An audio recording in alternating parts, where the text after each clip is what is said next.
pedirles, por favor, que no solo lean, sino también siempre vean documentales y siempre pongan en duda todo lo que lean, porque a veces uno ve muchos datos históricos, incluso memes en internet y demás, y puede poner en evidencia ciertas cosas, ¿no? En duda. Entonces siempre lean y pongan en duda todo lo que lean en el periódico, en el internet o donde sea. Bien, como tal, el día de hoy vamos a avanzar un buen recorrido. Siempre les voy a pedir que las preguntas al final, por favor, chicos, al final, todas las preguntas o dudas que tengan de los temas abordados, al final, anótense en un cuaderno. Como tal, les recomiendo eso para que al final me las puedan realizar. ¿Sí? Recuerden que lo que van a ver el día de hoy y las siguientes 3 sesiones más es un resumen de la historia, ¿no? Si quisiéramos adentrarnos a la historia y a cada tema como tal, nos tomaría 5 años, lo que toma como tal hacer una carrera en historia. Entonces, como tal, vamos a ir al punto, ¿sí? No podemos como tal adentrarnos más, no nos da el tiempo, pero sí nos vamos a ir al punto y a lo más importante de cada tema. El día de hoy vamos a abarcar distintos temas, por ejemplo, los orígenes del mundo, las culturas prehispánicas, la parte colonial, la parte del siglo XVI, que es bien importante, y posteriormente ya les explicaré cuál va a ser la forma o método en el cual ustedes van a poner en práctica todo lo que están aprendiendo conmigo. ¿Sí? Entonces, les voy a pedir, por ser esta la primera clase, les voy a pedir que como tal, los que están con celular, agranden la pantalla. Pueden ustedes jalar como tal con sus dedos para ver las imágenes de más cerca. La siguiente clase ya les voy a presentar como tal una diapositiva. Sí, por el día de hoy voy a como tal usar el material que tengo para esta clase, que es Padlet. Eso igual les voy a pasar en formato PDF. De todas formas lo van a tener en el Google Drive, pero igual les voy a mandar este en formato PDF. Entonces, agrándenlo por favor con su celular, los que están con celular, ¿sí? Para que no les parezca pequeña la letra. Por la clase de hoy, la siguiente ya como tal una diapositiva les voy a presentar. Bien, hablemos de los orígenes del mundo, o en todo caso del origen del hombre americano. Como tal, se postulan dos teorías al respecto. La primera sería como tal la teoría migracionista y la segunda la teoría autonomista, ¿no? Hay mucha diferencia entre las dos teorías, ¿no? Por ejemplo, la teoría migracionista como tal indica que el hombre habría migrado desde otro continente hacia América, ¿no? Y podemos destacar tres rutas. La ruta asiática, que es planteada por el que vemos en la imagen, Alex Rilke, menciona que el hombre como tal migró desde lo que es el estrecho de Bering hasta Alaska, por una parte. Esta teoría es la más acertada y la más, como tal, aceptada como tal por la comunidad científica e histórica. Por otro lado, la ruta polinesia, planteada por el etnólogo Paul Rivet, sostiene que el hombre habría migrado desde las islas de Polinesia hasta América, a través del Océano Pacífico.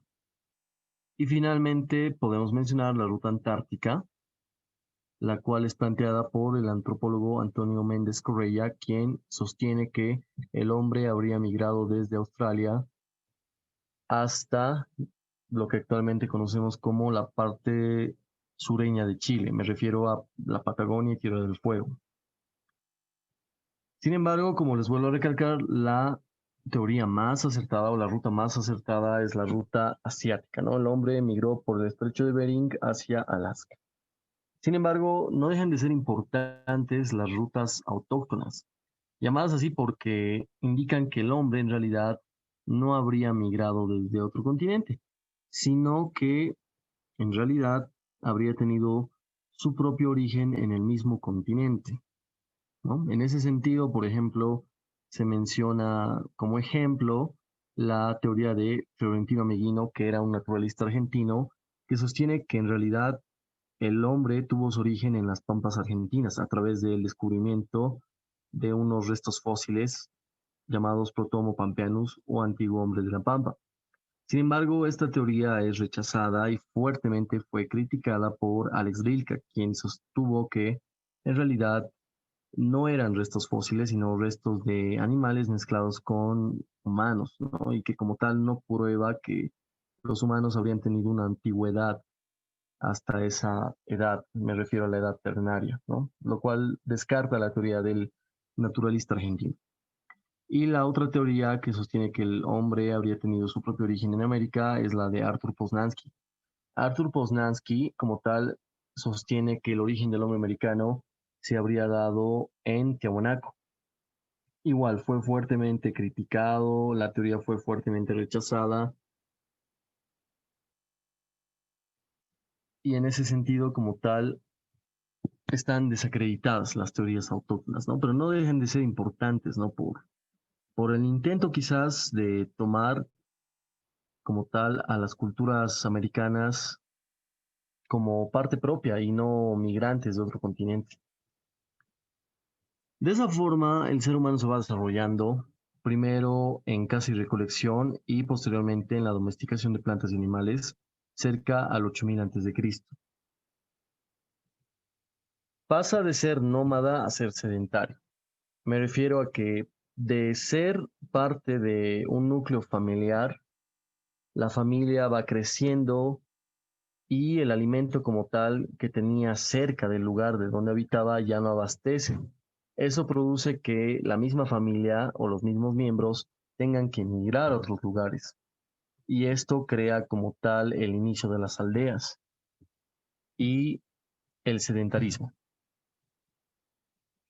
Una vez establecidas las aldeas, obviamente se van a dar centros urbanos mucho más importantes, sociedades jerarquizadas y finalmente culturas imponentes. Todo esto va a tener una época de desarrollo y en lo que respecta a América y Centroamérica se va a dar como tal las altas culturas, ¿no? Divididas tanto en Mesoamérica y los Andes centrales, ¿no? Mesoamérica que abarca México, Guatemala, Honduras y parte de Nicaragua, y los Andes centrales como tal, Perú, Bolivia y otros países, ¿no? De esta forma, la periodización de la historia nos lleva a 5 tiempos. El periodo lítico o paleoindio, por ejemplo, en el cual destacan los instrumentos de piedra que eran usados para la caza, y también las pinturas rupestres que se encontraban en las cavernas antiguas. Dos cosas que destacan de este periodo. La cultura representativa dentro de nuestro país en este periodo llega a ser vizcachán, del cual vamos a hablar dentro de un lapso de tiempo. En el segundo periodo, en el arcaico, como tal, destaca la cerámica y la textilería, cerca al 2000 a.C., y la cultura representativa es el complejo chinchorro de Chile. No tenemos ninguna cultura que represente acá, en este periodo. En el periodo formativo o preclásico surgen las aldeas, tenemos una agricultura más sofisticada, destacan como tal Huancarani, Chiripa y la primera fase de Tiahuanaco. En el cuarto periodo, el periodo clásico como tal, surgen los centros urbanos y religiosos, también la metalurgia, el arte, surge el Estado. Destaca Tiahuanaco en su segundo periodo. Y en el último periodo, el periodo llamado postclásico o imperial, ya como tal se vislumbran las sociedades jerarquizadas, la organización social se complejiza, las conquistas de territorios, los monumentos arquitectónicos grandes representativos de cada cultura. Las culturas como tal más representativas dentro de nuestro medio llegan a ser Tiahuanaco en su tercera fase el Imperio Inca. También podemos hacer una pequeña mención a la cultura Moyo y a los señoríos aymaras, y también a los Urus, y en la parte oriental a la cultura viniana, a los Baures y a los Mojos, además de los chiquitanos. Entonces, a continuación vamos a ir desarrollando poco a poco cada cultura para entenderla mejor. Cabe destacar que los primeros restos que se encuentran acerca del hombre americano en nuestro territorio datan de 21.000 años antes de Cristo, una antigüedad bastante interesante. Sobre la primera cultura como tal, Vizcachani, se menciona que tiene una antigüedad de 10.000 años aproximadamente. Y como les mencioné, Vizcachani destaca por el uso de instrumentos de piedra para la caza, ¿no? Que tenían formas de hoja de laurel, como vemos en la imagen. Estos instrumentos como tal les permitían cazar animales. Pero en este periodo también destacan las pinturas rupestres que mencionamos.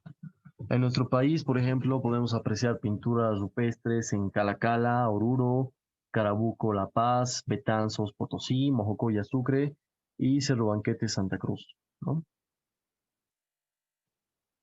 Por otro lado, el periodo formativo, que ya nos da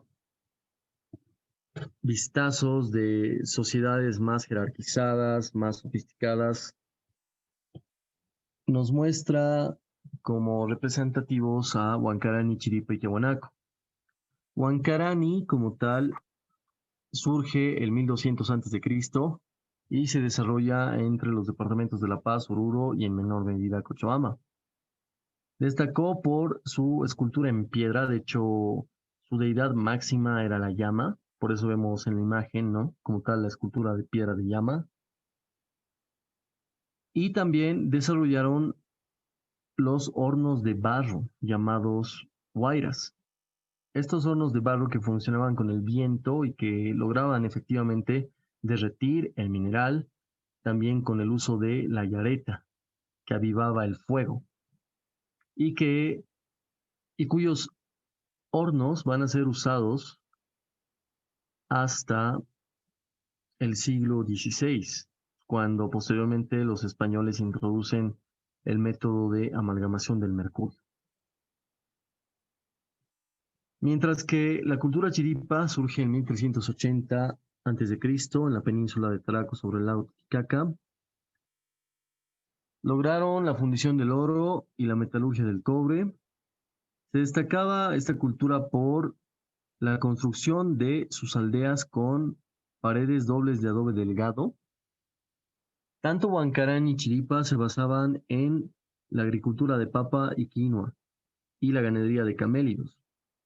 Sin embargo, ambas culturas fueron eclipsadas por el desarrollo que impuso Tiahuanaco. Tiahuanaco tuvo un desarrollo tan fuerte y tan imponente que logró imponerse por encima de estas otras culturas. Sobre Tiahuanaco hay mucho que decir. Seguramente en algún momento ustedes han viajado y si no lo hicieron, les recomiendo que viajen. Tiahuanaco como tal tiene dos interpretaciones del origen de su nombre. La primera interpretación es la indicada por Belisario Díaz Romero, que señala que viene del nombre Tiahuanaco, que significa borde o ribera desecada. Y la otra interpretación de su nombre viene del cronista español Bernabé Cobo, quien menciona en realidad que viene de Taipicala, que significa la piedra del centro. Actualmente, Tiahuanaco se encuentra a 15 kilómetros al sudeste del lago Titicaca, en la provincia Ingavi del departamento de La Paz. Esta cultura está dividida en tres periodos, como mencioné anteriormente: aldeano, urbano e imperial o expansivo, ¿no? Imperial o expansivo, como cualquiera de los dos nombres. En estos tres periodos, Tiahuanaco se ha desarrollado de tal manera que ha dejado vestigios monumentales totalmente importantes.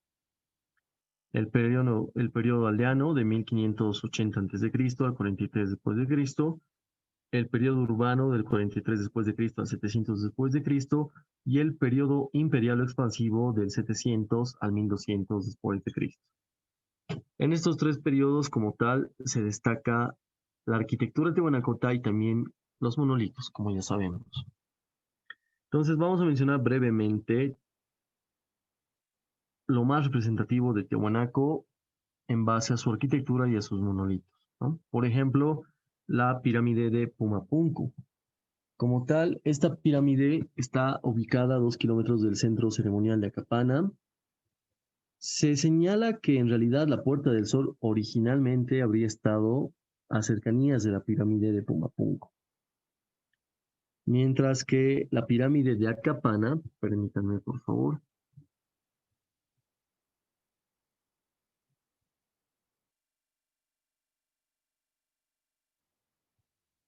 gracias.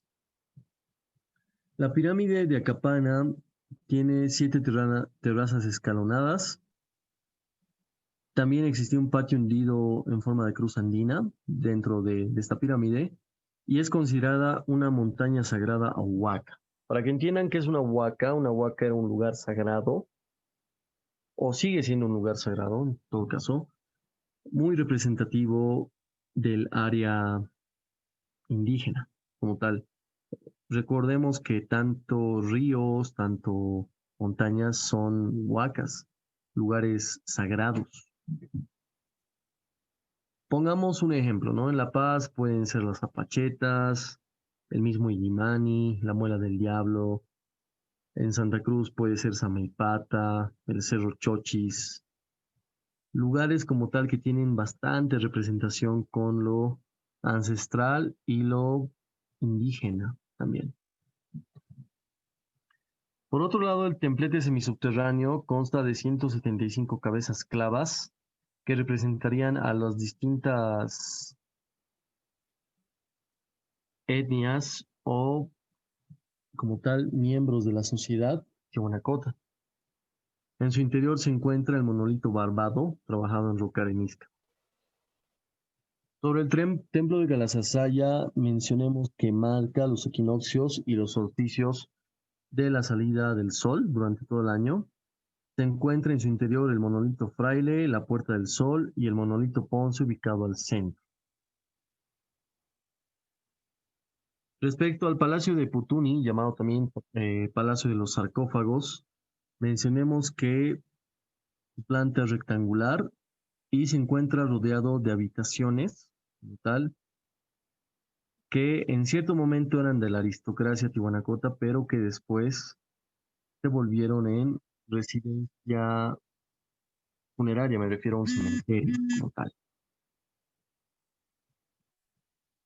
Respecto al templo de Cantataíta, diremos que se encuentra en su interior una piedra maqueta que representa un patio hundido. Recuerden que en Tiahuanaco o la cultura tihuanacota, mucho como tal se matiza la simbología de la cruz andina, ¿no? Lo vimos en el templo de Cantataíta, lo vimos también, o lo vamos a ver más adelante igual. Es una figura bastante representativa de lo tihuanaco. En el Palacio de Quericara, por ejemplo, podemos verlo claramente, la cruz andina, que en la actualidad es la construcción más ruinosa de Tiahuanaco,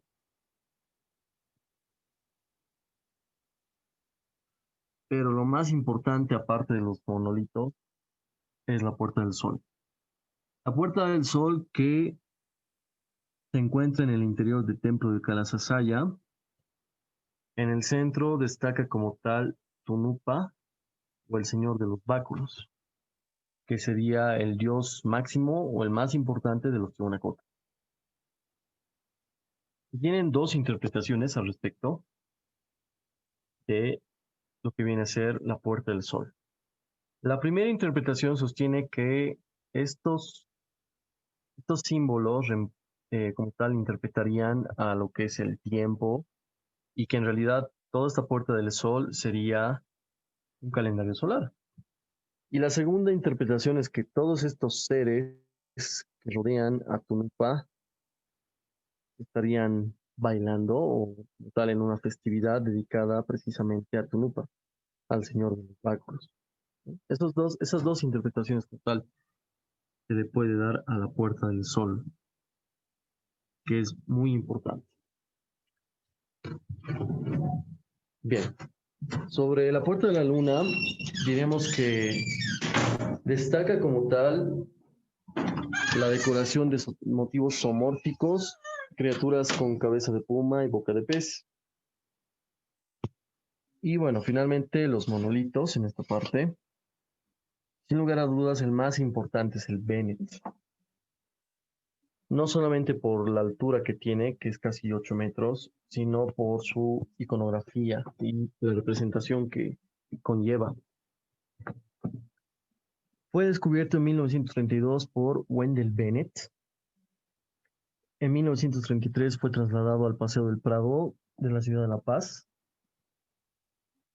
Y de hecho, incluso hay muchas historias que sostienen que en realidad, al haber desenterrado a Bennett, al monolito Bennett, las personas que lo desenterraron se fueron muriendo con el tiempo, ¿no? Casi algo similar como cuando se desentierra una momia, ¿no? Pero bueno, eh, como tal, para los 90 estaba en la réplica del templete semisubterráneo que está en Miraflores, en la ciudad de La Paz, justo al frente del Estadio Hernando Siles. Sin embargo, las lluvias, el sol, los granizos, el viento, fueron deteriorando rápidamente a este monolito que fue devuelto el año 2002 al Museo de Tiahuanaco. Su iconografía no deja de ser importante.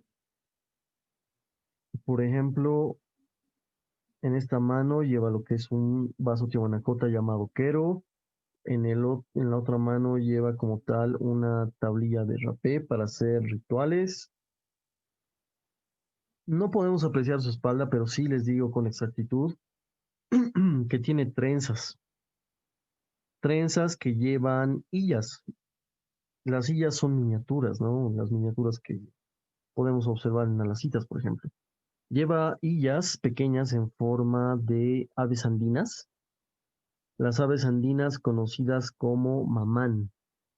De ahí viene el apellido mamani, ¿no? Las aves andinas, los mamán.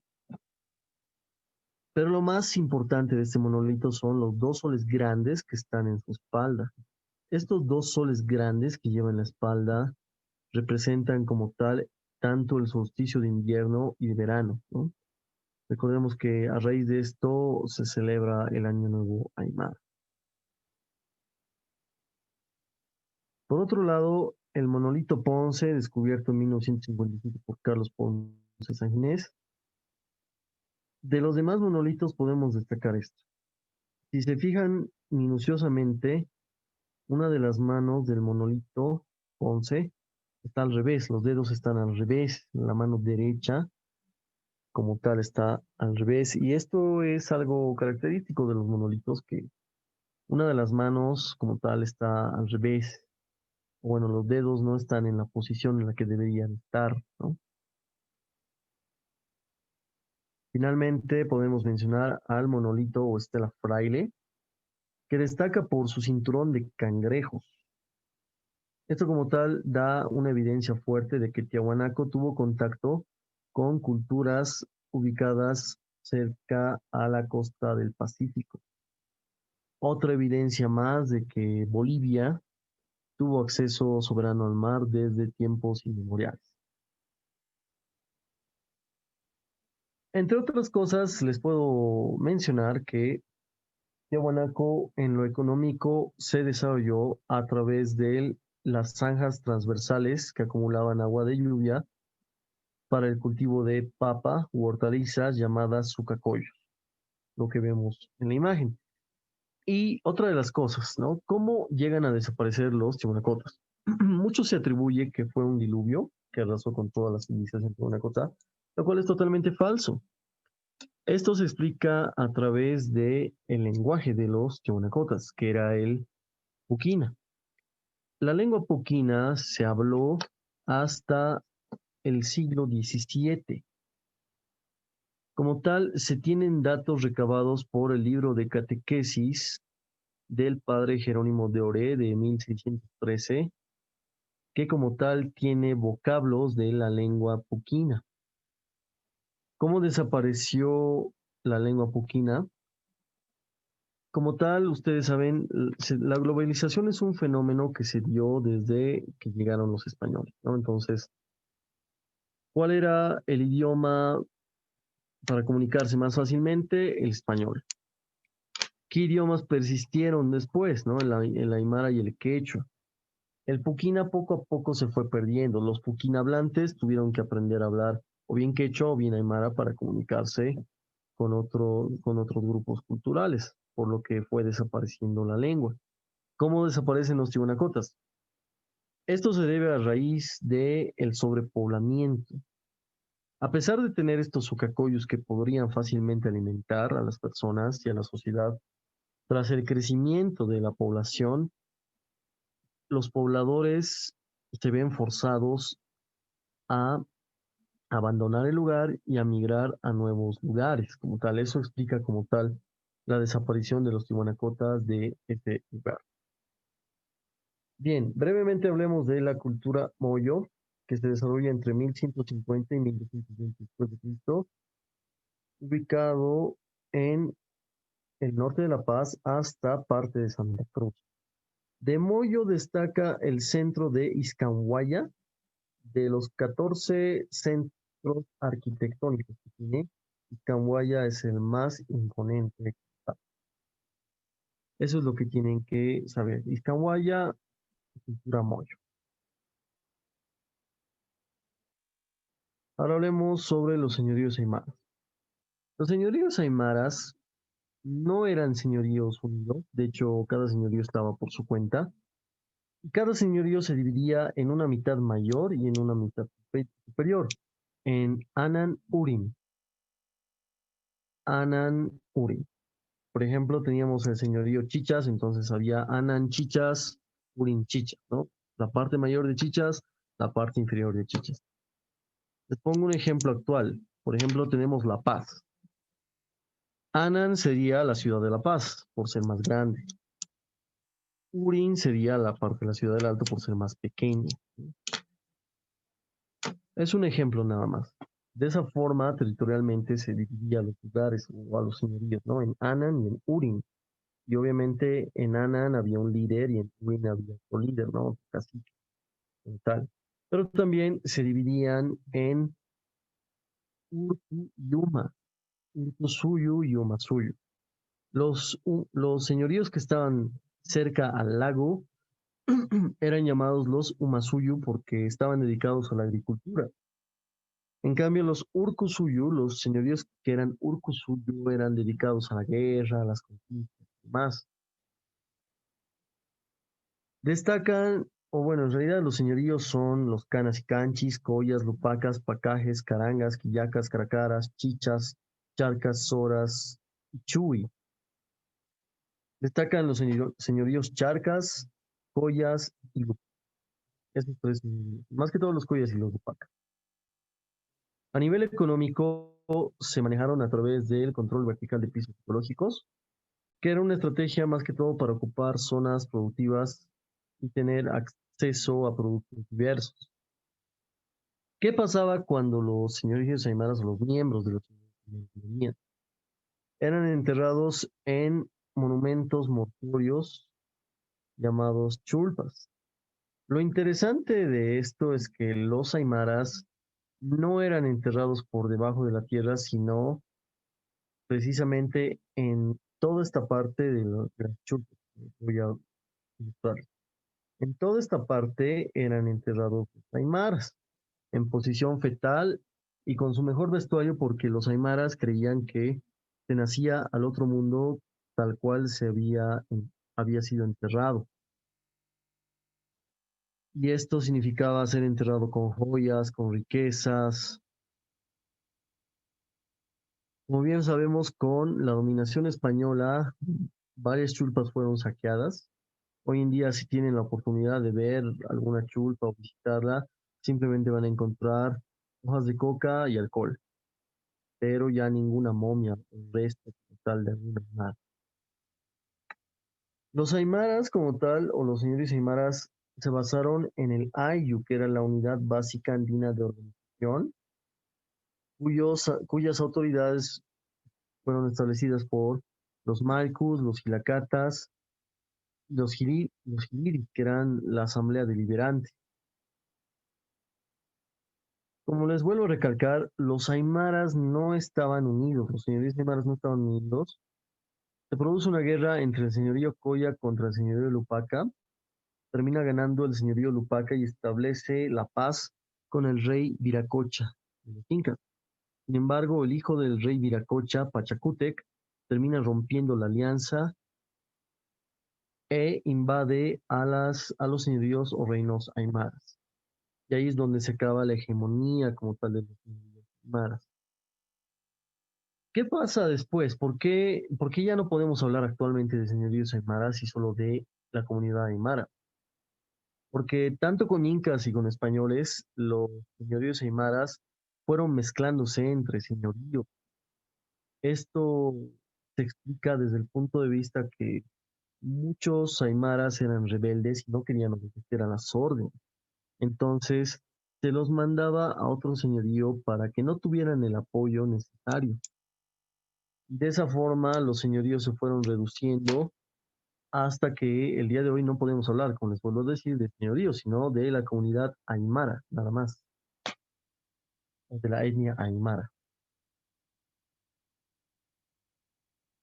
Bien, pasemos a hablar ahora de los incas. Los incas como tal tienen un origen mitológico bastante interesante.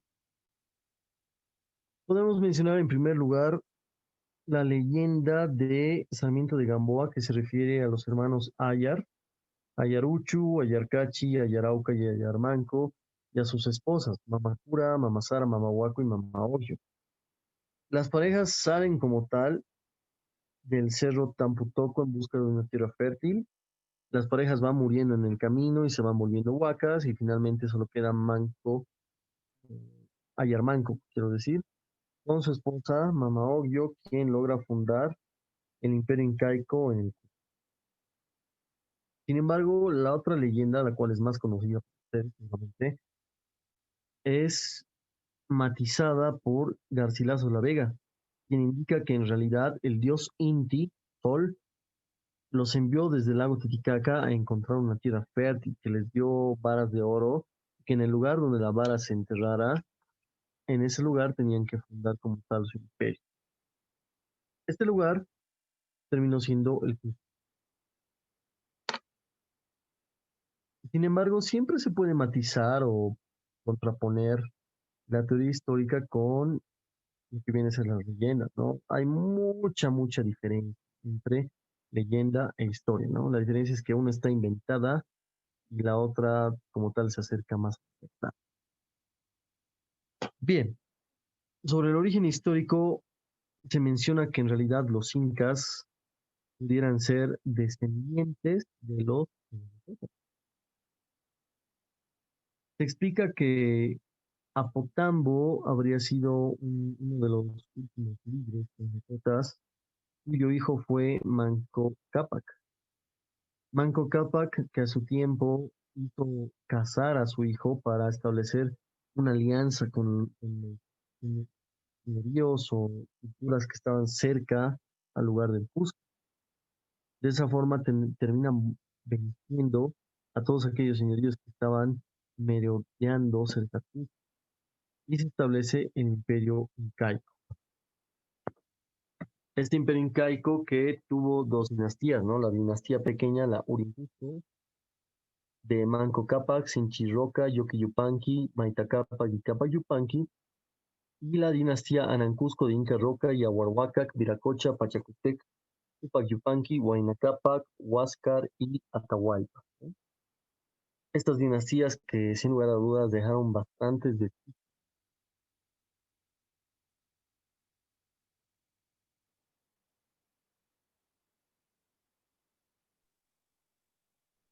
Bien, luego vamos a andar un poco más de Huáscar y Atahualpa, no se preocupen. En primera instancia, mencionemos como tal la expansión que Pachacútec le da a el Imperio Incaico, ¿no? Pachacútec logró como tal poseer el mando a través de su padre, ¿no? El rey Viracocha. Hizo construir el templo solar de Coricancha y la fortaleza de Sacsayhuamán, pero también como tal queda el vestigio de su hijo, que igual tomó el mando, me refiero a Tupac Yupanqui, y que llamó a su imperio el Tahuantinsuyo o la región de los cuatro lados, ¿no? O de las cuatro regiones. Inchasuyo, Antisuyo, Constisuyo y Collasuyo, que actualmente sería la parte occidental de nuestro país. El sucesor de Tupac Yupanqui fue Huayna Cápac, quien logró mantener el poderío incaico hasta que se libró la guerra entre Huáscar y Atahualpa. En primera instancia, Huáscar había sido coronado, sin embargo, Atahualpa como tal tenía envidia, mucha envidia porque a él no le tocó ser rey, y esto produce la guerra que termina venciendo a Atahualpa. Sin embargo, tiempo después llegan los españoles, me refiero a Pizarro y Almagro, y terminan invadiendo como tal al Cusco y al Imperio Incaico. Una de las cosas que actualmente es patrimonio de la humanidad es, sin lugar a dudas, el Capañán o sistema vial, que en realidad constituía en caminos preexistentes abiertos por otras culturas, ¿no? Los caminos precolombinos, llamados así. Por ejemplo, podemos mencionar el Camino del Choro, que es bastante conocido y es bastante importante. Sin embargo, estos caminos eran más transitados por los viajeros o mensajeros reales, me refiero a los chasquis. Los chasquis que iban de suyo a suyo a transportar las noticias o mensajes y demás, y que se establecían en tambos, ¿no? Que eran lugares de descanso en los cuales podían quedarse por unas cuantas horas, ¿no? A descansar y luego proseguir con el viaje.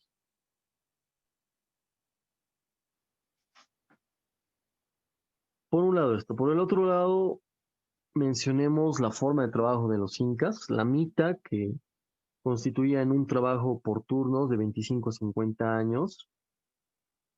Como tal, los incas rotaban en los trabajos para que todos aprendieran de todo, ¿no? Construcción, como soldados, como chasquis, es decir, todos trabajaban y todos tenían que saber de todo. Mientras que la minca era el trabajo festivo que se hacía en las tierras del sol y del Inca, ¿no? Totalmente distinto a lo que era la minca. Les vuelvo a decir, ¿qué pasa con los grupos rebeldes? En este caso, los grupos rebeldes serían los aymaras. ¿Cómo actuaban los incas? Bueno, separándolos y mandándolos a otro señorío en el cual no iban a tener apoyo y no iban a ser un perjuicio para los incas. El centro de repartimiento de los Miquimaes o rebeldes se dio en Cochabamba. Por tal motivo, Cochabamba fue fuertemente influenciada por el imperio incaico, principalmente con su lengua. Mientras que en el aspecto económico destaca como tal la producción de maíz y el cultivo por terrazas, ¿no? Que no deja de ser importante. Su sistema de registro o los sistemas de registro fueron los quipus, que en realidad era un sistema de cuerdas y nudos que era interpretado por los quipucamayos, ¿no? Estos nudos como tal podían interpretar datos numéricos, datos históricos. Los interpretadores, los quipucamayos, podían darnos una veracidad al respecto de los quipus. Y finalmente, sobre religión. Los incas adoraron a Madre Tierra, Pachamama, y al Inti, a Inti, a Dios Sol, pero también a las huacas y apus, ¿no? A los lugares sagrados y a los cerros. Para esta época diremos que ser bonita no convenía porque al ser una mujer bonita directamente eras escogida para ser parte del Ayahuasí, ¿no? De las mujeres escogidas. Y no necesariamente te premiaban como en la época actual, en la cual si eres una mujer bonita, bueno, te postulan a Ñusta, o a Miss, o a Paya, y luego representas una fraternidad, etcétera. No. En la época colonial, ser Ñusta o ser una Agya significaba las siguientes cosas, ¿no? Significaba dedicar tu virginidad al dios Sol, significaba obligarte a casar con un militar o sacerdote incaico, o en última instancia significaba ser sacrificada para uno de los dioses, ¿no? Para Inti o para Madre Tierra, Pachamama. Entonces, ciertamente no convenía ser bonita en esa época. Vestigios nos han dejado los incas, eso es cierto. En Bolivia, como tal, tenemos vestigios de los incas, como Incahuatana, la horca del Inca. Por lo que puedo mencionar es la mayoría de los vestigios se encuentra por Copacabana, ¿no? Por el lago Titicaca, como la horca del Inca, el palacio de Pilcocaina, el Agyahuasi de la Isla de la Luna, pero desde mi punto de vista, la más importante, Inca Yacta. Inca Yacta que se encuentra en Cochabamba y que de hecho fue nominada, hasta donde yo sé, fue nominada para ser patrimonio de la UNESCO. Sería bastante interesante y bastante bueno para todos si Inca Yacta se vuelve como tal patrimonio nombrado por la UNESCO. Departamental ya es ciertamente, ¿no? Recuerden que igual los patrimonios tienen una escala de estatus, ¿no? Primero es patrimonio social, patrimonio departamental, patrimonio nacional y después ya patrimonio para la UNESCO. Finalmente, en esta parte hablemos del periodo prehispánico en el Oriente, ¿no? En un inicio, las culturas venianas destacaron. Obviamente podemos mencionar a las aldeas de las culturas orientales. Una de las danzas, me refiero a los tobas, representa como tal un poquito de lo que viene a ser la vestimenta de la cultura veniana. Desafortunadamente los tobas como tal fueron una cultura ubicada en el oriente, posiblemente arraigada a la cultura veniana. Sin embargo, esta cultura desapareció y en la actualidad solo queda el vestigio de la vestimenta de la danza, ¿no? Los tobas. Se menciona que tanto los mojos y los baures son descendientes de la cultura veniana. Sin embargo, en el oriente, más allá de esto y más allá de que los chiquitanos tuvieron una importante labor, destacaron los chiriguanos o guaraníes, que serían o que tendrían su origen de precisamente los guaraníes paraguayos y que se establecieron entre el siglo XV y el XVI. Tuvieron una guerra contra los incas. De hecho, los incas querían dominar el territorio de los chiriguanos, pero no pudieron asediarlos, por lo que se construyó la fortaleza de Samaipata en Santa Cruz, que es patrimonio de la UNESCO. Cuando los españoles, como tal, conquistaron la parte oriental, intentaron adentrarse a lo que viene a ser territorio de los chiriguanos, pero tampoco pudieron. Y finalmente, en la época republicana, en 1892, recién serían eliminados los chiriguanos. Permítanme un momentito, por favor.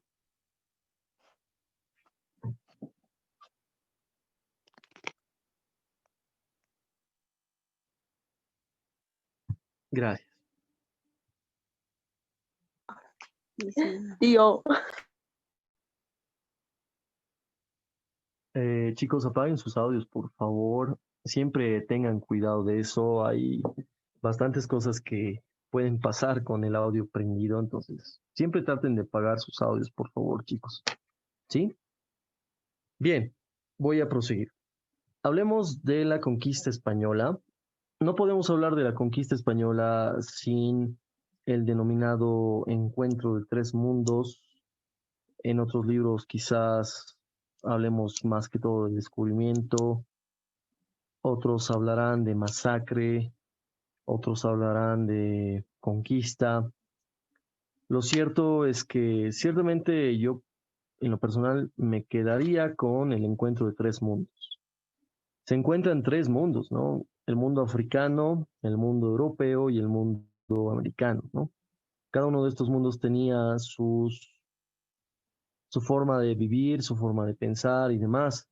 Obviamente el que se impuso más fue el modo europeo como tal, cuando llegó a América.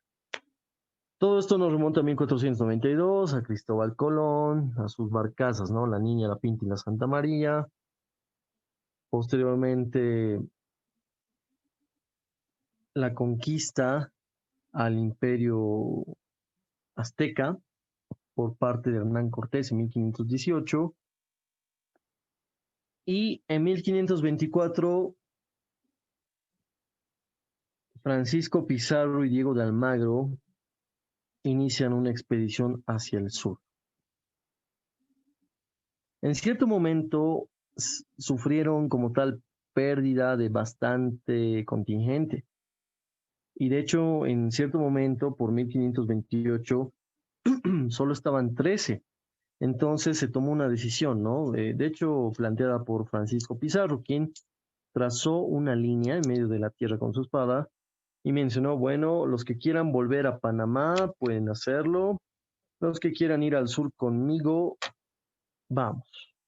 De esa forma, 13 hombres decidieron embarcarse al sur. Se los conoció como los 13 de la fama en muchos libros, de hecho.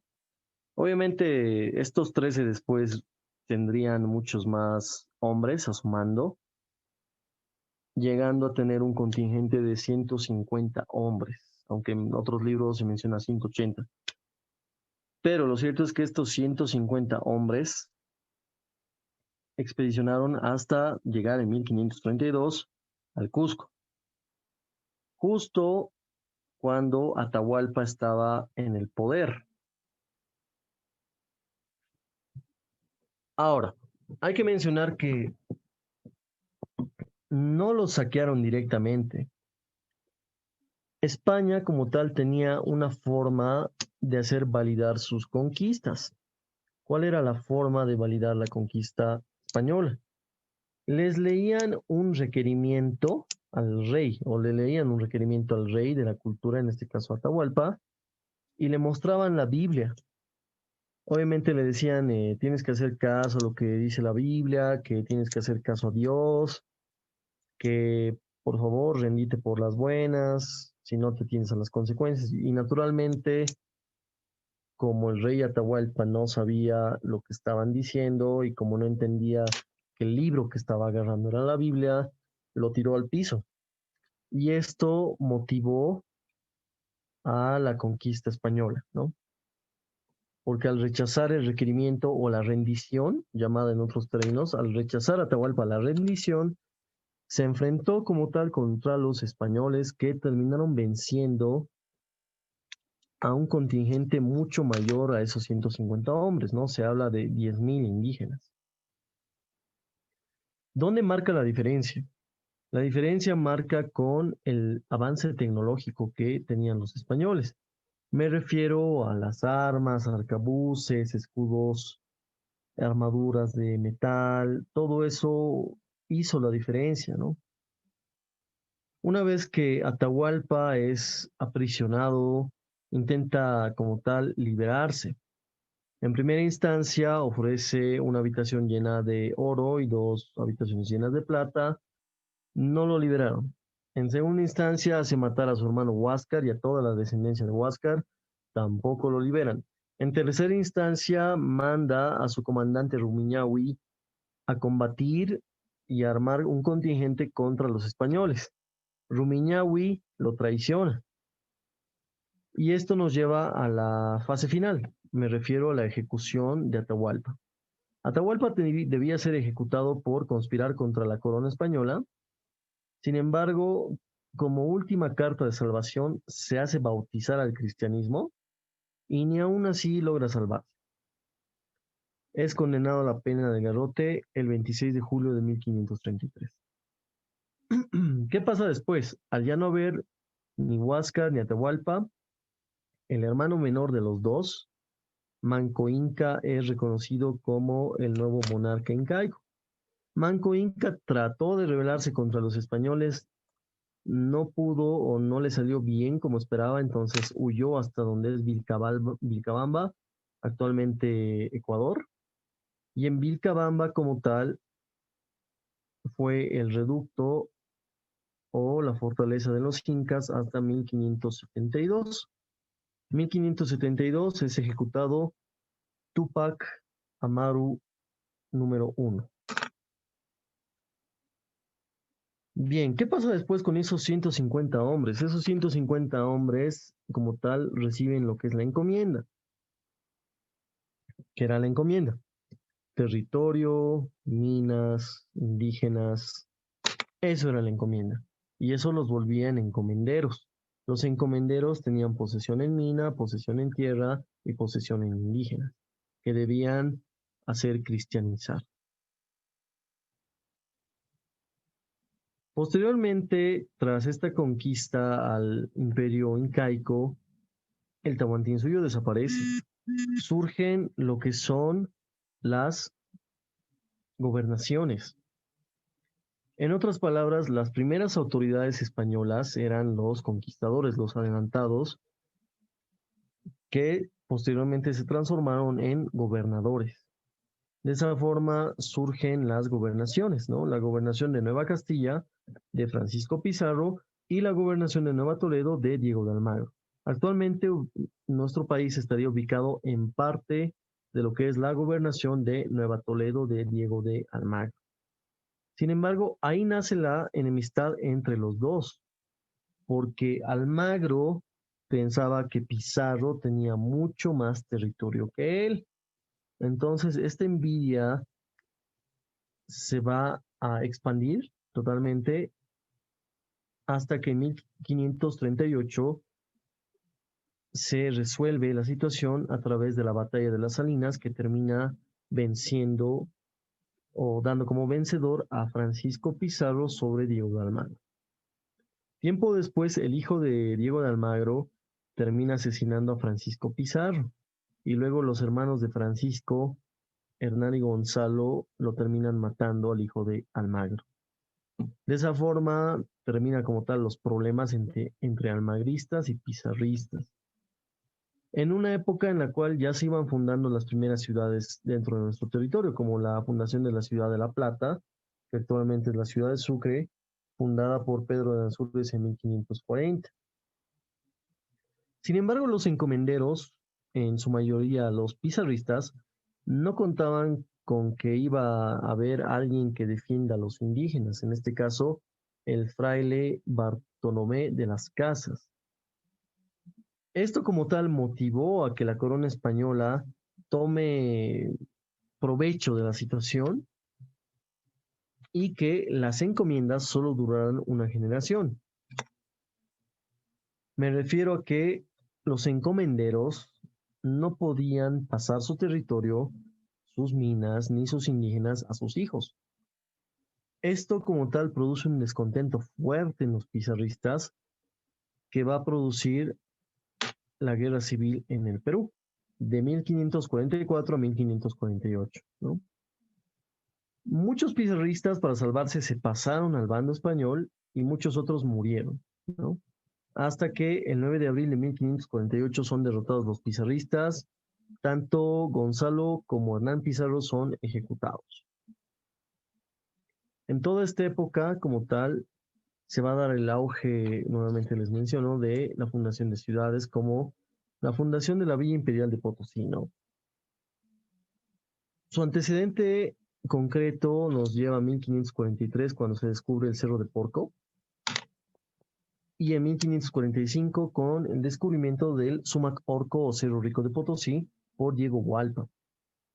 Luego Diego Hualpa le avisa a Juan de Villarroel que había una veta minera. Juan de Villarroel después va a poblar como tal el lugar y tiempo después, mediante ordenanza real, se lo designa como la Villa Imperial de Potosí, recibiendo un escudo de armas. Tras finalizada la Guerra Civil Peruana, llamada así, se funda Nuestra Señora de la Paz, la ciudad de Nuestra Señora de la Paz, el 20 de octubre de 1548 en la localidad de Laja. Sin embargo, en Laja no habían los recursos necesarios, por lo que 3 días después es trasladada a Chuquiagomarca, ¿no? La parte central de la ciudad de La Paz. Recibe igual un escudo de armas con el lema Los discordes en concordia, en paz y amor se juntaron y pueblo de paz fundaron para perpetua memoria. Y si hablamos de la parte oriental, para esta parte habría que mencionar que los conquistadores creían mucho en la leyenda del Dorado, de la ciudad de Oro, la cual fue llamada el Paitití. El Paitití nunca fue encontrado, ciertamente, pero hubieron expediciones que lograron encaminar a Ñuflo de Chávez, quien finalmente fundó la ciudad de Santa Cruz de la Sierra el 26 de febrero de 1561. Lo funda con ese nombre por homenaje a su aldea natal en Extremadura, Santa Cruz de la Sierra. Y de esa forma se tienen fundadas las primeras ciudades dentro de nuestro país. Pero para entender con más precisión esta parte, debemos hablar ciertamente del régimen colonial. Política y administrativamente, España estaba administrada a través de lo que son virreinatos, reales audiencias y capitanías generales, ¿no? Entre los virreinatos más importantes o los virreinatos que existieron en realidad destacan el de Nueva España o México, el virreinato del Perú, del cual nuestro territorio fue parte, el virreinato de Nueva Granada y el virreinato del Río de la Plata, del cual también nuestro territorio, Charcas o Alto Perú, fue parte, ¿no? Por otro lado, las autoridades como tal tenían una diversidad tanto en Europa como en América. En Europa se encontraban las autoridades que realmente ponían el orden al suelo americano, ¿no? En este caso el rey, que era la autoridad máxima, de eso no hay discusión, la Casa de Contratación, que regulaba el comercio comercial, y el Consejo de Indias, que se encargaba de la administración de todas las colonias españolas en América y las Filipinas. Mientras que las autoridades en América son varias. En primer lugar, como les dije, los adelantados, los conquistadores, que como tal se volvieron gobernadores cuando les asignaron las gobernaciones. Tras las guerras civiles, las gobernaciones desaparecen y surgen los virreinatos. Y también el papel del virrey, del representante del rey en América, que gobernaba por 5 años. También surgen los tribunales supremos de justicia por los abusos excesivos en cobro de impuestos, desconocimiento de cacicazgos, las reales audiencias, ¿no? La más importante en nuestro territorio, la Real Audiencia de Charcas. Y también las capitanías generales que se encargaban de la defensa del territorio por parte de lo que podemos llamar piratas, ¿no? Es decir, se mandaba mercadería a España, se mandaba riqueza, pero muchos barcos sufrían el asalto de barcos piratas. De esta forma se crean estas capitanías generales que van a resguardar la seguridad de las encomiendas que se manden hasta España. Una institución que es similar a la alcaldía actualmente es el Cabildo, que era un consejo de vecinos que se ocupaban del gobierno comunal y el progreso de la ciudad, mientras que el corregidor era un jefe más regional, un jefe político regional que estaba más vinculado con los indígenas. Y el juicio de residencia era el que evaluaba la labor de estos corregidores. Finalmente, los corregidores de indios se encargaban de denunciar los abusos de los encomenderos a los indígenas. El intendente que realza su poder en el siglo XVIII tenía atribuciones de justicia, policía y hacienda, y finalmente el cacique, que era la autoridad indígena reconocida por España. Sobre la parte económica destacan los repartimientos y encomiendas, es decir, el cristianizar a los grupos indígenas y que los indígenas, a raíz de esa cristianización, pagasen un tributo. La mitad fue cambiada, ¿no? Me refiero a que los indígenas cobraban un salario, pero el salario no era suficiente, por lo que los indígenas tenían que trabajar en otro lugar, en los campos o en el comercio, y literalmente muchos indígenas murieron de la sobreexplotación laboral como tal. Otro lugar donde había mucha sobreexplotación ciertamente fueron los obrajes, que eran talleres artesanales de hilados. En la ciudad de La Paz tenemos una zona que se llama Obrajes, que lleva este denominativo porque en la época colonial era un centro artesanal de hilados. Por eso se lo llama Obrajes. El monopolio comercial evitaba la competencia en el comercio de España, es decir, no podían ingresar productos de Inglaterra, de Holanda, es decir, entre comillas, evitar la globalización productiva, ¿no? Y finalmente sobre los impuestos, que hay varios, como el del quinto real, que era el impuesto al 20% de la producción de minerales, el almojarifazgo, que era el impuesto que pagaban los comerciantes españoles, la alcabala, el impuesto sobre la venta de muebles e inmuebles, los estancos, que eran los impuestos a los artículos de primera necesidad, la avería, el impuesto al comercio que se cobraba a los mercaderes, el tributo, que era el pago que realizaban los indígenas de 18 a 50 años, y finalmente los diezmos, que era el pago del 10% de las rentas para la iglesia. Realmente estos impuestos en cierto momento van a producir un descontento en los indígenas, en los criollos y en los mestizos, ¿no? Y eso, de cierta forma, después nos va a llevar a 1780, a los Tupac Amarus, a los Tupac Cataris, y en segunda instancia nos va a llevar a otras medidas. En lo que respecta a la organización social, se distinguían en función a su origen y raza.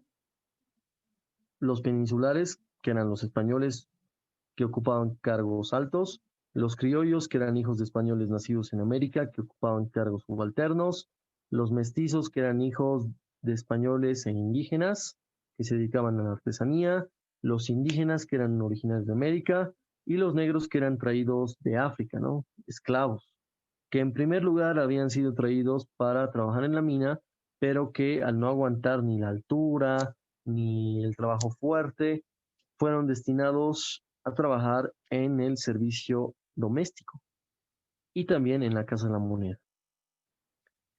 Tanto podemos mencionar que la mezcla entre africanos, entre negros e indígenas nos daba zambos, y entre negros y españoles mulatos, ¿no? Aunque aunque hubo muchas más castas sociales, les voy a mostrar un cuadrito para explicarles esta parte.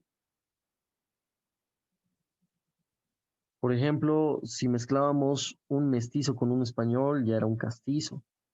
O si mezclábamos un mulato con un español, ya era un morisco. Si mezclábamos un morisco con un español, ya era un chino, por ejemplo. Y de esa forma tenemos muchas más castas, ¿no? Este fenómeno, por ejemplo, explicaría el porqué de la genética, ¿no? Me refiero a que muchas veces cuando uno tiene hijos no se parece ni al papá ni a la mamá, sino a los abuelos o en su defecto a los bisabuelos. Esto como tal nos remite a que si en una familia hubieron gemelos en cierto momento, igual por genética van a haber gemelos. O que si quizás el abuelo es, qué sé yo, afro-boliviano, pongamos el ejemplo, si el abuelo o el bisabuelo es afro, posiblemente el nieto o el bisnieto tenga algo de afro. Eso se nos ha impregnado en la genética. Por eso actualmente sería muy difícil decir que existe un criollo neto o un indígena neto. Todos nos hemos mezclado en algún momento de la historia. En otras palabras, nadie tiene sangre azul, ¿no? Todos somos producto la mezcla. Bien, hablemos ahora de la parte de la iglesia. Estuvo regida por los obispados. El primer obispado en Charcas se creó en 1552 en la ciudad de La Plata y en 1605 se crean los obispados de Santa Cruz y de La Paz. Las órdenes religiosas que, como tal, tuvieron mucho más apoyo fueron los franciscanos, dominicos, agustinos, mercedarios y los jesuitas, que cumplieron una labor bastante fuerte en la parte de Santa Cruz y de Beni, actualmente llamámosle así, ¿no? Vamos a hablar más adelante de lo que vienen a ser los jesuitas. Pero también hay que destacar la parte del capítulo negro, lo llamo así, el capítulo negro de la historia de la Iglesia Católica, la Inquisición. La Inquisición era una institución que perseguía a los herejes, a los brujos, a los que no profesaban la religión católica, a los científicos, a los que ponían en duda la existencia de Dios. Era una institución bastante estricta, ¿no? Que sin lugar a dudas tuvo su repercusión tanto en América y en Europa, ¿no? De hecho, en Europa, en España, persona que era encontrada profesando otra religión era como tal castigada muchas veces con la muerte misma. No solo la hoguera, sino también habían instrumentos que terminaban rompiéndoles los huesos de los pies, de los brazos, la punta de la lengua, es decir, fueron instrumentos que realmente acabaron con muchas vidas por el simple hecho de profesar otra religión. En Europa, por ejemplo, el único país donde podías libremente expresar tu culto de otra forma a Dios era Inglaterra, al ser protestantes, pero en España no se podía. Y ciertamente en la época colonial tampoco, porque habían instituciones representativas de la Inquisición a nivel América también. Entonces, forma parte de la historia negra de la Iglesia Católica. Finalmente, para terminar el día de hoy, la clase de hoy, voy a hablar sobre Charcas. En muchos libros van a encontrarlo con el nombre de Alto Perú. Alto Perú o Charcas es lo mismo, está bien, ¿no? Cualquiera de los dos términos es válido. Hay que decir que fue creada el 18 de septiembre de 1559 por Felipe II y al ser una real audiencia, es decir, un tribunal de justicia, se organizó a través de presidentes, siendo su primer presidente don Pedro Ramírez de Quiñones en 1561 y su último presidente el brigadier Antonio Vigil en 1824.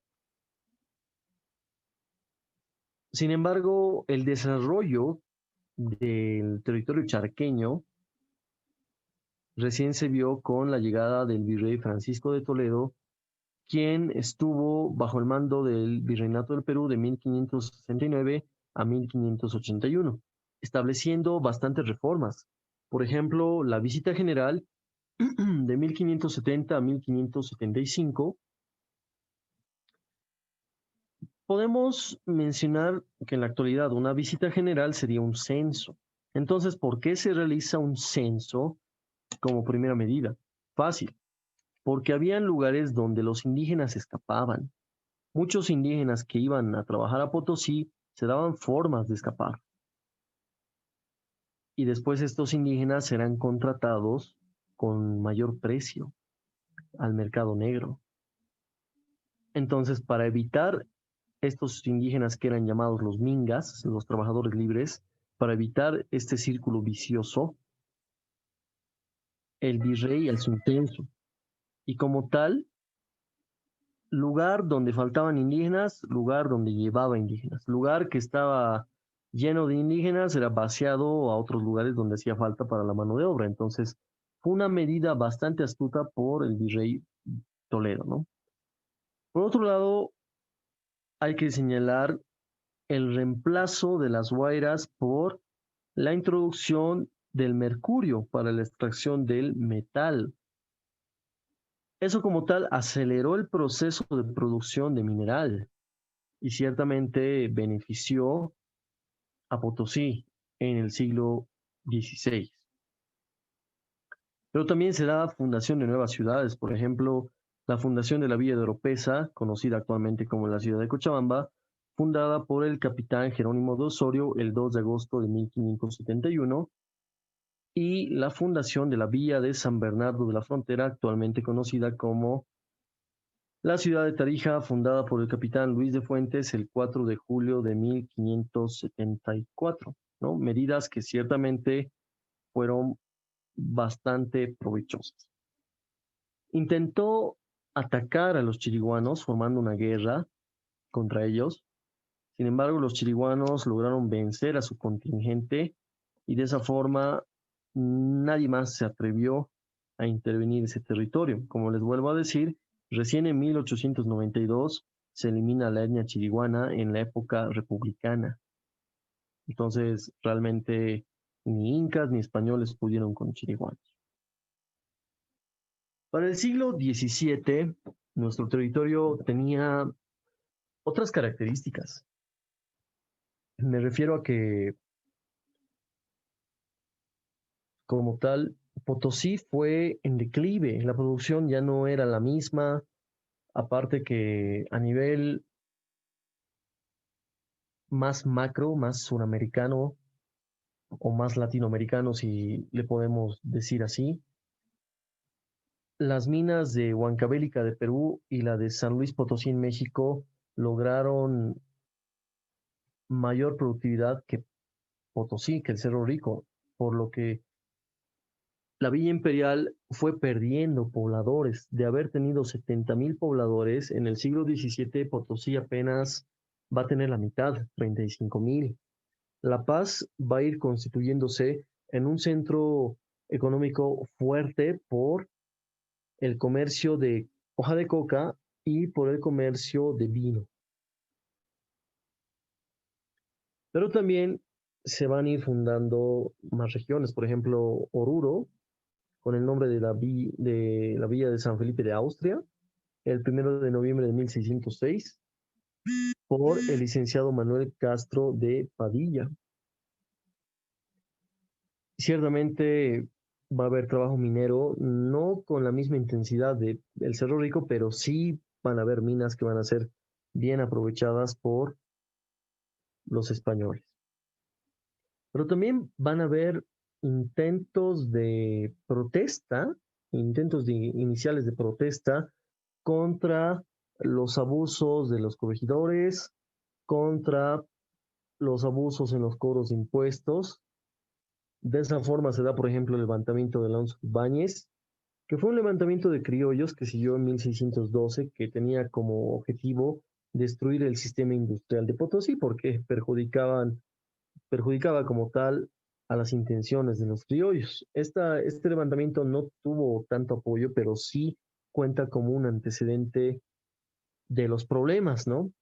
De los problemas que después se van a ir acumulando como se acumulase un vaso de agua, por ejemplo.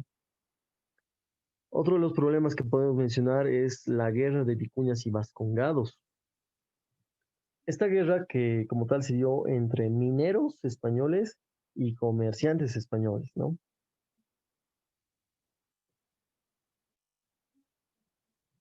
Los vicuñas eran como tal llamados así por usar sombreros tejidos con lanas de vicuña que usaban.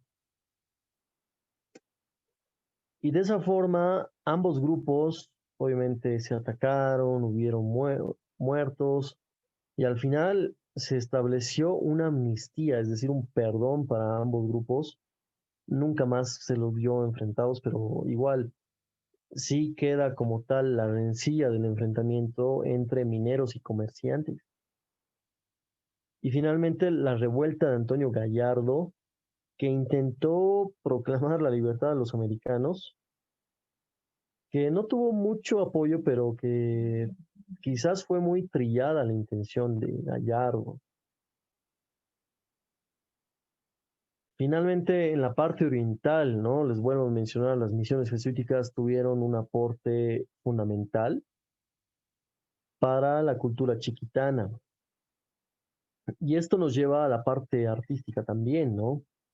Si pueden ver las imágenes en internet de las misiones jesuíticas, van a poder apreciar el arte del barroco mestizo. El barroco mestizo era un arte que expresaba el horror al vacío.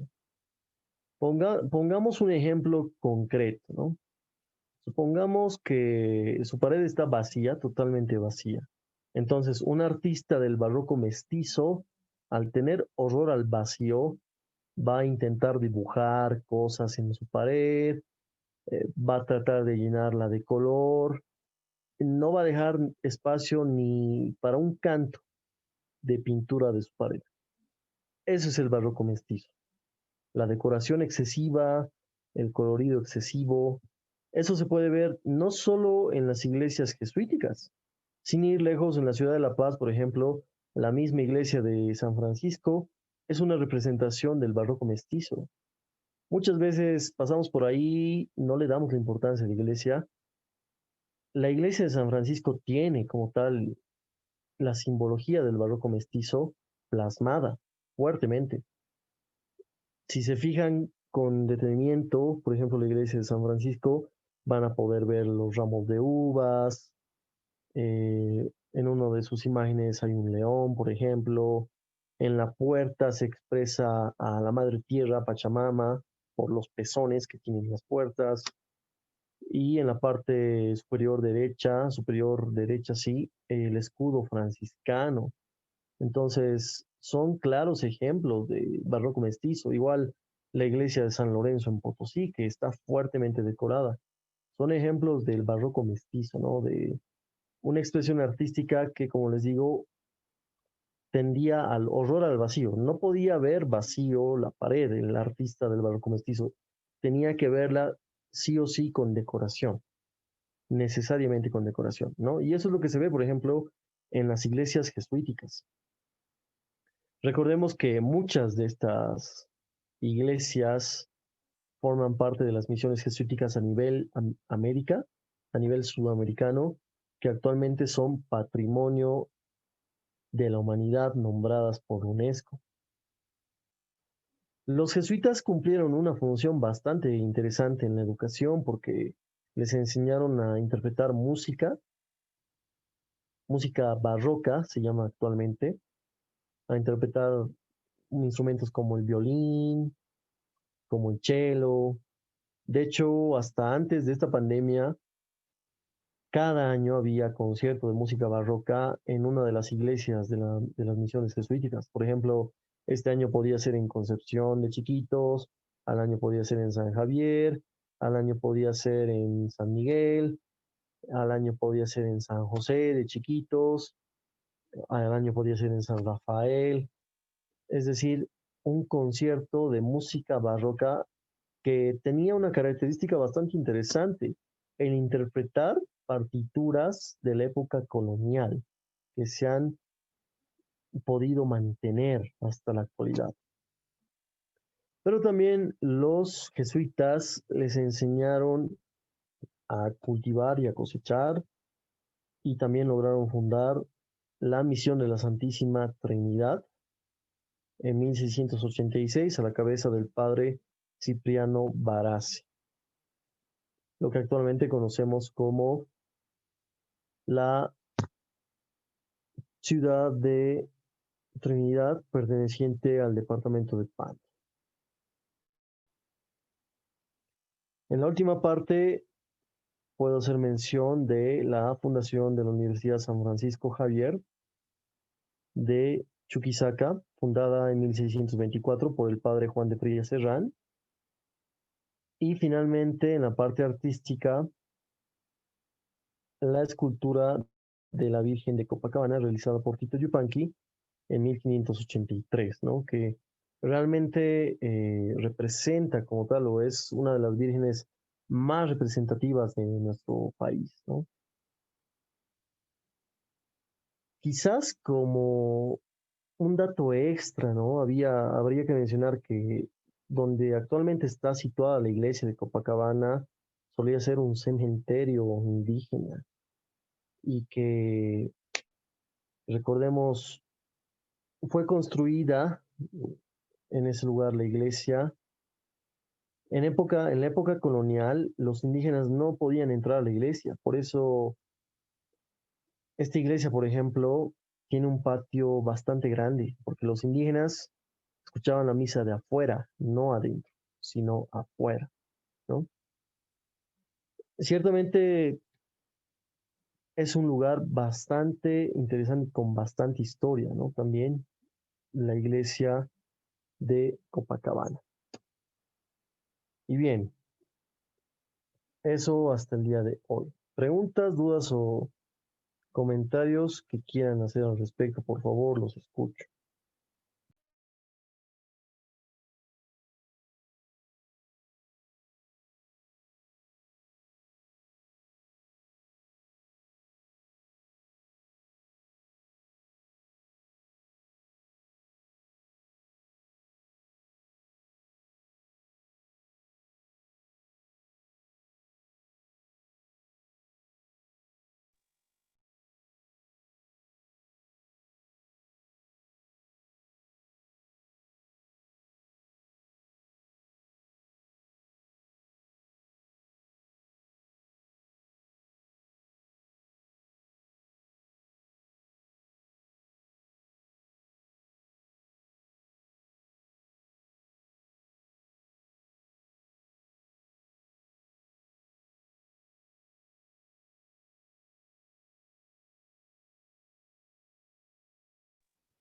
Muy bien, muy bien, muy bien, muchachos. Escúcheme, les voy a enviar su primera tarea.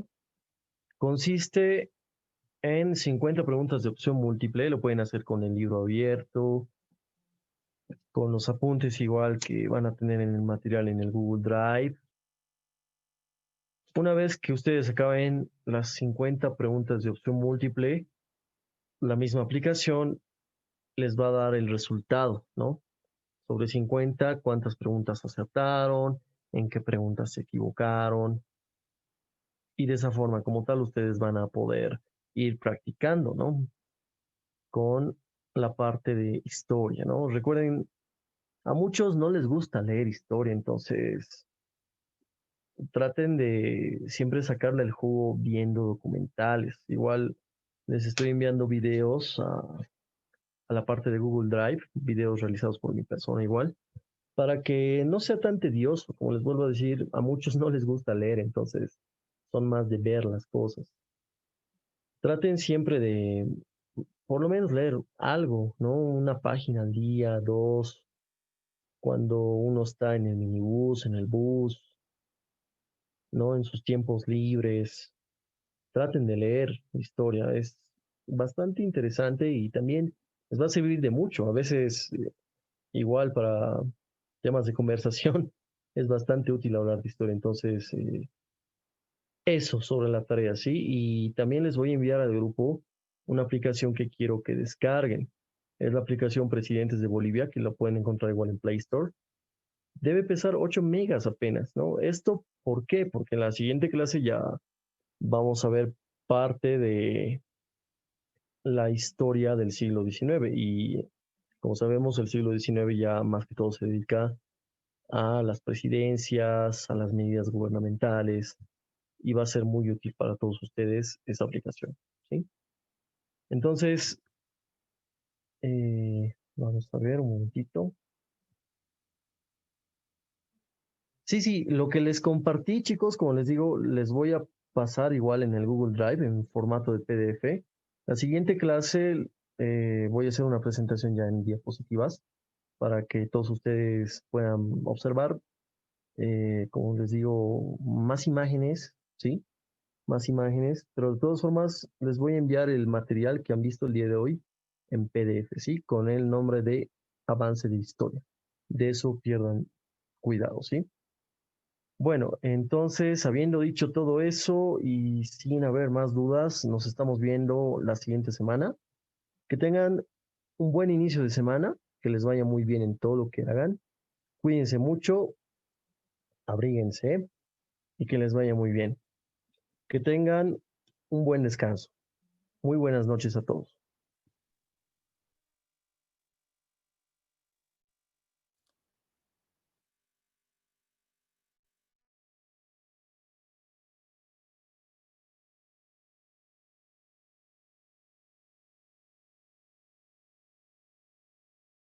Cool.